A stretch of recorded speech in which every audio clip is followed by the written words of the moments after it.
Welcome to the Connection Matters podcast. I'm your host, Leona Johnson. In this podcast, we explore the intricate weave of consciousness, empowerment, connection to the sacred, and cultural emergence. I believe that now, more than ever, we're being called to craft a new story, one of community, deep listening, creative potential, cultural repair, and an embodied understanding of the interconnected web of all things. Let's do the work together so that we can move forwards with authenticity and integrity, knowing that we're contributing to a healthy, regenerative culture for future generations. My mission with this podcast is to inspire and empower you to step into this vision for life.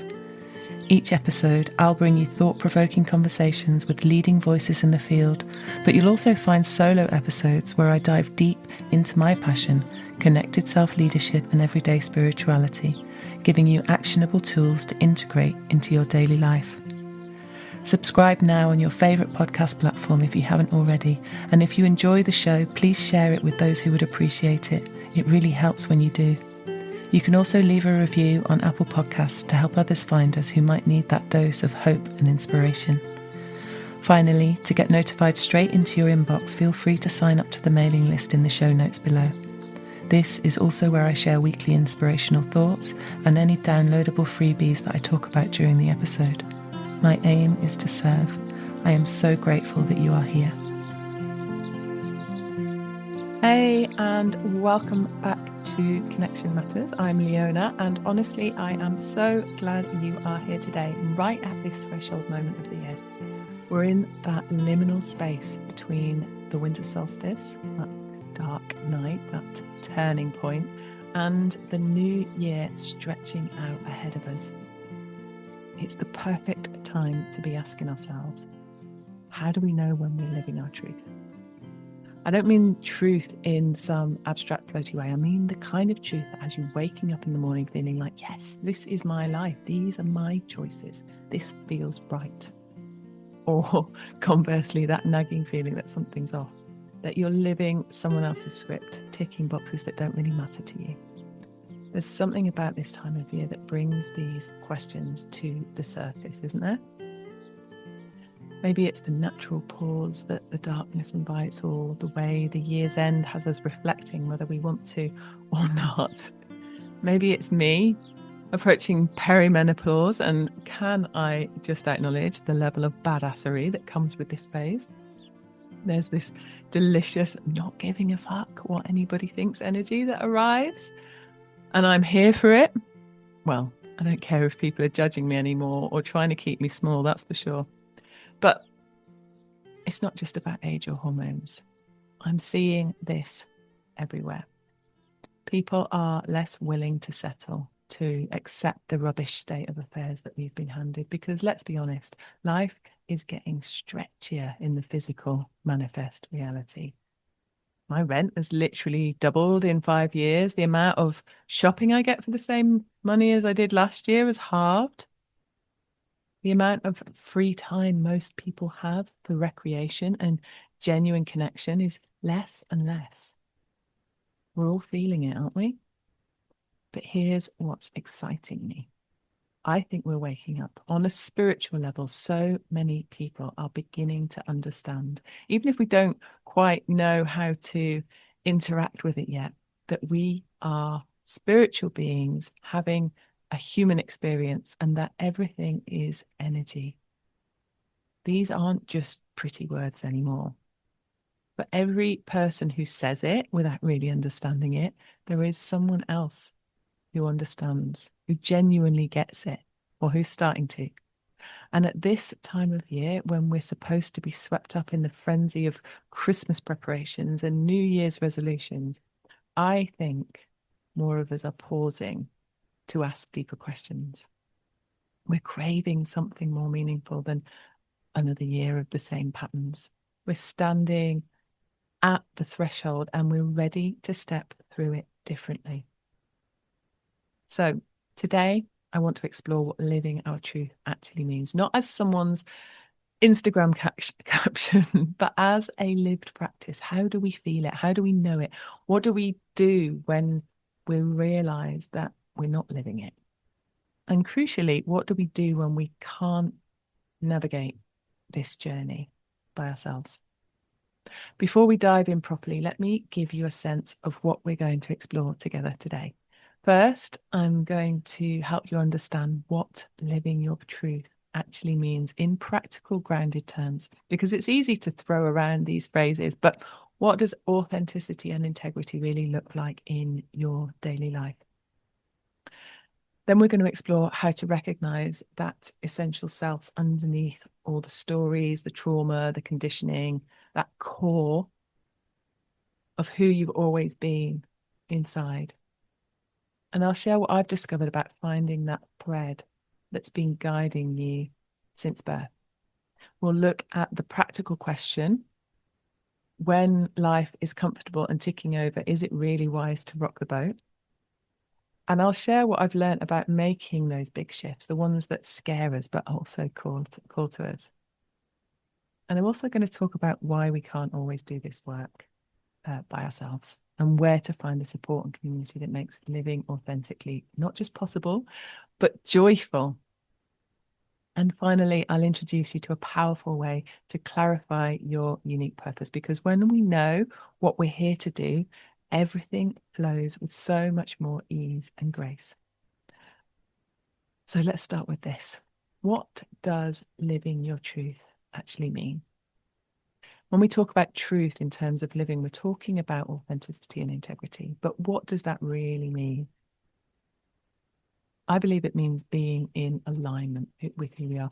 When we spend some time actually seeing who we are, whether that's through therapy or a course or time in nature, or even just consistently doing the practices of mindfulness and journaling and all of those things that we know bring us into connection now, we start to see something remarkable. For most people, there's a thread that's guided us since we were born. There's a version of us that has always shone through. You know, this is part of what winter solstice teaches us, that even in the deepest, darkest, the light is there. It's always been there. It's just that sometimes we need the darkness to remember how to find it again. The turning of the year really invites us to look for that essential light in ourselves. If you have children, you'll know exactly what I mean about the essence that's always been there. My son has always been him. Even as a baby, his personality was so strong, so unique to him. It almost felt like it didn't matter what I did. He was always going to be himself. And he still is. And it became really so much more clearer when my daughter came in, all headstrong from the beginning, really clear about her own needs and really resistant to anything that doesn't go her own way. And I kind of thought I had it all figured out with my son. And then she came in. And I was like, oh, I see. It has nothing to do with me that he's just so chilled. That's just his way. Obviously, our experiences in life affect us. Of course they do. But underneath the stories we pick up, the experiences we have, the trauma, big and small, the support that pushes us in one direction or the other, all of it is only a layering that's on top of what was already there, the core, the self, the spirit that comes in with you. And this is what I'm talking about when I talk about truth. When we can observe ourselves with that knowing, we can much more easily separate ourselves from the negative and unresourceful voices. We can distance ourselves from limiting beliefs. We can ask ourselves, is this thought resourceful? Is it helping me or helping me to contribute in a way that's supporting life or not? Generally, though not always, but generally, we can get to self easily with practice. And the more we get to self, the more we can get to self. It's like a muscle that strengthens with use. We find the truth of who we are. And with a relationship like that, we can really tune in and activate what we're here to do, whether that's to be the best parent that we can be whilst undoing the ancestral trauma we might have come in with. Now, wouldn't that be a better place if we all committed to doing that? Or whether it's to change the education system or lead with heart instead of head in managerial roles, or whatever it is, it's a mission and something that's uniquely ours. And it can change throughout our lives. What might have been ours to do at one time might evolve as our understanding and capacity of what's there for us grows. But here's something important. That growth, the growth that we're always working towards, doesn't make life easier. We're not always moving towards comfort, because the more we realize what we're here to do, the more we might realize that certain aspects of our own life need to shift. But that's the journey, right? And it's a non-linear one at that. So it's not always that what we think. So let me share something from my own experiences. A few years ago, I worked in as a social worker. I also worked with hard to reach families, and it was my big mission. It was what I was here to do. And it was deeply meaningful work. But as I evolved, as my understanding grew, I realized that my calling was shifting. My work with connection, with helping people come home to themselves first so they can show up in the world, that became clearer. It wasn't that the earlier work of child protection and helping people in desperate struggle wasn't the right path, but I'd evolved and I wanted to work with people who were already at a stage where they were ready to up level their lives. And I'd built an identity on who I'd been, and I had to let that go. And I had to step into what was calling me next. That's what living your truth asks of you sometimes, the courage to evolve. My point is, we need to tune in. We need to explore and clarify so that we know when we're moving towards our purpose and when we're moving away from it. I'll drop in here that I do have an amazing short training called Purpose Foundations that's available now if you want to take a look in the show notes below, because I really truly know that when we know what we're here to do, we make things happen with so much more ease and grace. We know when things come to us what to follow. We know what not to follow and how to create what we desire. This training that I mentioned, it helps you to uncover that clarity through a process that I've refined over years of guiding people through these questions. But let me be honest about something. The question that stops so many of us isn't, how do I find my purpose? It's, when we're living our regular, comfortable lives, when things are ticking over, is it really wise to rock the boat? Is it really what we want to invite?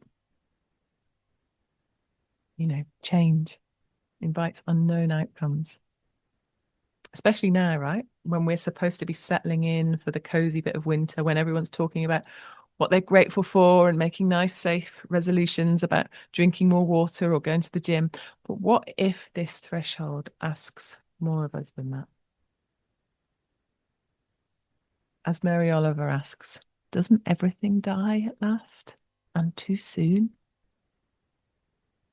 Tell me, what is it that you plan to do with your one wild and precious life? Love, Mary Oliver.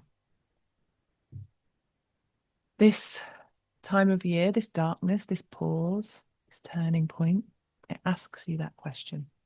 Not what are you going to do in January, but what are you going to do with this life? Do you want to be saying next winter solstice, or the one after, that you wished you'd moved sooner, or left your job sooner, or joined that community sooner, or started that community program, or I don't know, business sooner?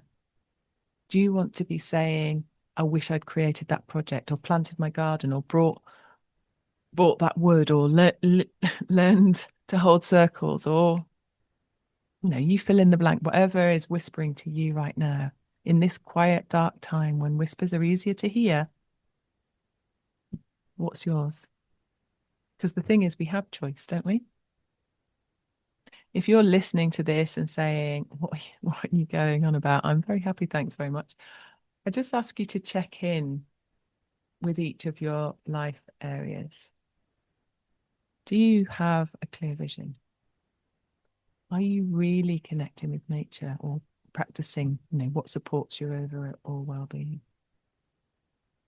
Have you done the work to understand your inner world so that it can ripple out with your family, your kids, your relationships? Is your health and vitality as good as it could be? Is your home and your environment exactly how you want it to be? Because, of course, nobody is perfect, but these are the areas of my life compass framework. And the last two areas of the life compass framework are learning and growth and contribution, or you could say work and money. These areas flow with so much more ease when all of those other areas that I described are consciously tended to. And here's the thing, we need to consciously attend to all of these areas kind of cyclically all the time. Things happen that need our time and effort and energy in one area, and then another area dips off, right? That's natural, that's being human. But when we want big things to evolve, we're changing relationships, moving houses, starting businesses or new jobs, we often need support that's not there for us. I'm coming across more and more people who are carrying a real grief about that. It's sad and difficult that we don't have elders, isn't it? And we feel it, especially at this time of year when traditionally this is when the elders would be gathered around the fire in my imaginary world. When the wisdom keepers would be telling stories that help us make sense of the darkness and find our way through to the light. My mothers do have elders. I count myself really lucky. My teachers and I seem to find each other because I guess I was craving it, praying for it a long time ago. But really, how are we supposed to do all of these things if we don't have the support that we need? More and more of us live alone, not by choice, but by circumstance. That doesn't mean we're all pathetically sad, but it is a human need to want company and companionship that's not being met by our society. And we feel it at Christmas, don't we? When we're meant to be surrounded by family and joy, but sometimes we're just going through the motions. Or we're with people, but not really connected. Or we're actually alone and pretending we're fine with it. Maybe we are. We do have choice about a lot of things, but in some ways we haven't found our answer yet, which I guess is why more and more people are finding their friends and connection through courses and shared interests in personal growth or spirituality or nature connection or tantra or dance, even in the revival of crafts and foraging, and even in winter solstice gatherings and seasonal ceremonies. These are some of the places that I'm seeing the strongest communities of authentic people, like really embodying more vulnerability and desire for connection. Research from the Harvard study of adult development, one of the longest running studies on human happiness, has found that the quality of our relationships is the single strongest predictor of our happiness and health over a lifetime. Not money, not success, not even physical health initially, but connection. The people who were most satisfied in their relationships at age 50 were the healthiest at age 80. And it wasn't about the number of relationships or whether someone was in a romantic partnership. It was about the depth and quality of connection. That's what we're hungry for. That's what supports us in living our truth, being witnessed, being seen, being held by others who are also on a path of growth or connection. A connected life is more possible to create now in some ways than it ever was. Yes, there are so many screens, but there's so much access to learning, online communities, ways to find out what's going on locally, tips on how to hold connected gatherings in our own spaces, you name it, it's there. And if we decide that's what we want, we can take steps to create it. We're also understanding more than ever how important what we consume is, what we buy, what we watch, what we eat. We have more information available to us than ever before. The question isn't, is it possible? But are we willing? So I'm wondering where you are in all of this. What do you see working? I struggle with podcasts sometimes because I want to be hearing your response to things. How do you find places that help you come back to your truth? Where do you go? What do you see working, and what in you needs tending so that you can be available to a deeper connection, a more authentic version of you? Let me tell you about one of my recent one-to-one clients who recently finished working with me. When she started, she was at a crossroads. Her daughters had grown and didn't need her quite as much. Hadn't then left yet, but they were much more independent. And she'd been learning and growing for years and was really needing to start to explore her next steps. And so through the work that we've done together, she said she'd explored depths that she hadn't met before. She grew to understand much more of herself as the sovereign, wise, empowered woman that she is. And she created an incredible project whilst we were working together that she led in a way that she feels really proud of, and is now leading a community that didn't exist before. And it's amazing. And she told me, I am ready to step boldly into my coming years with curiosity and courage. And she recently did a fire quest that we designed together to mark the end of this round of coaching. And what she came back with was so beautiful. I loved it.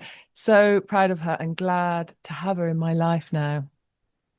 And that's what this work looks like when we commit to it. Not perfection, not having it all figured out, but that quality of being ready, like of stepping boldly, of curiosity, of courage.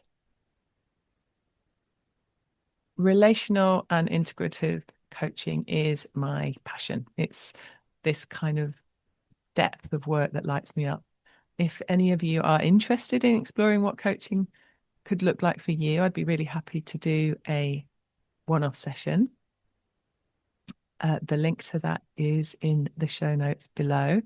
And that's just an opportunity for you to feel like what it would be like to step into my mentorship. I don't usually do one-off sessions, but I think that it's a good way of exploring this work.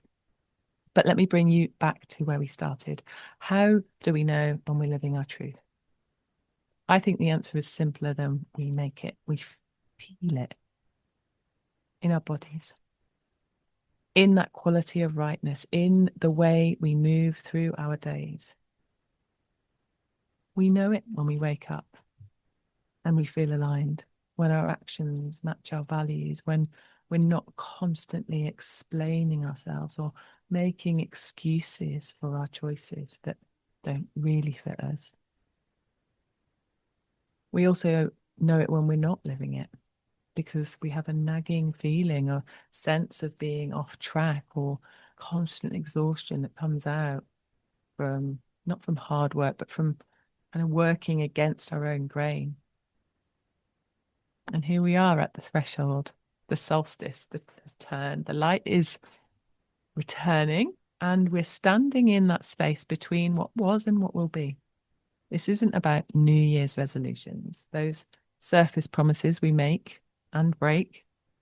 This is about something deeper. This is about listening to what this dark, quiet time has been showing you about your truth.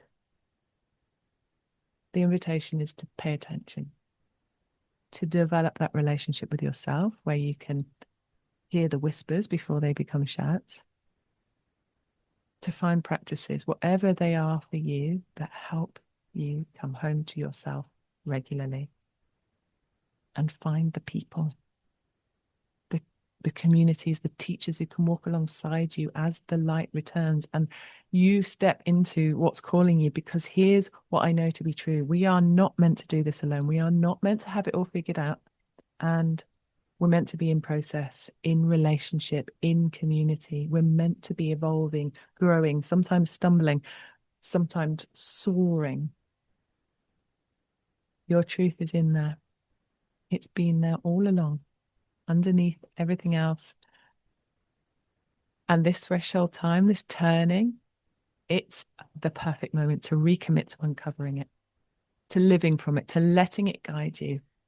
So if this episode has resonated with you, I'd love to hear from you. You can find me on my social media or you can email me. And if you want to dive deeper into clarifying your purpose as we move into this new cycle, do check out that Purpose Foundations training. It's just £27 and very well spent, if I do say so myself. Not because I need your money, but because I genuinely believe that this work changes things. And what better time to get clear on your purpose than right now at this turning point? And if you're thinking about coaching, whether that initial low-cost session is something for you, or you want something longer term, reach out. Let's have a conversation about what wants to emerge for you in this next cycle. We are enrolling the next cohort of people into the Life Compass curriculum right now, and I would love to have you with me if a group container is something that might support you. So keep asking the questions, keep honoring this threshold, keep living your one wild and precious life. The light is returning. Let's step into it together. I'll talk to you soon. Merry everything. Thanks for tuning in to Connection Matters podcast. I hope today's episode inspired and empowered you to deepen your connection to yourself, others, and the world around you. If you enjoyed the show, please take a moment to subscribe, share it with those who might benefit, and leave a review. It really helps others to discover the podcast. You can also join our mailing list to stay updated with new episodes, inspiring thoughts, and free resources designed to support your journey. Together, we can build a more connected, compassionate world, one conversation at a time. Until next time, stay connected, stay inspired, and keep creating the future that you want to live in. Go well, beautiful human.